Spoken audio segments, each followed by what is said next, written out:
কি অবস্থা সবার, কেমন আছেন সবাই? আশা করি ভালোই আছেন। তো গত ভিডিওতে আপনাদেরকে দেখাছিলাম আমাদের বাড়ির কাজ প্রায় শুরু করেই দিয়েছিলাম। তো আবার সেখানেই যাচ্ছি, কিন্তু রাস্তার যে জাম, অবস্থা খুবই খারাপ। ঢাকা শহরের এই জাম থেকে আমাদেরকে মনে হয় কখনো কেউ মুক্তি দিতে পারবে না। না আওয়ামী লীগ সরকার পারছে, না বিএনপি সরকার পারবে, মনে হয় না কেউই পারবে। আমরা শুধু এরকম কষ্ট করেই যাব।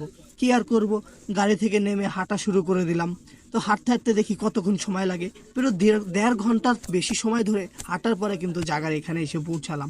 এসেই দেখি কাজ কিন্তু একেবারে সুন্দর মতো চলতেছে।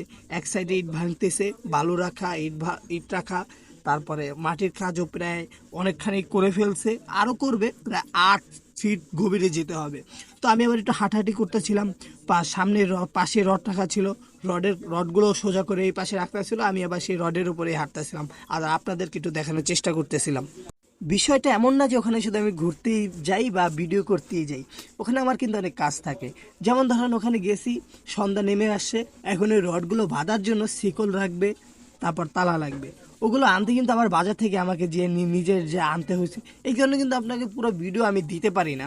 যতটুকু শর্টকাটে পারছি বা যতটুকু আমার সামর্থ্য হয়েছে ততটুকু ভিডিও দিচ্ছি। দেখেন ভাই, এই কাজগুলো কিন্তু ধরেন 2-1 দিনে শেষ হয়ে যান না, ওগুলো অনেক সময় ধরে কাজ করতে হয়, ধৈর্য সহকারে কাজ করতে হয়।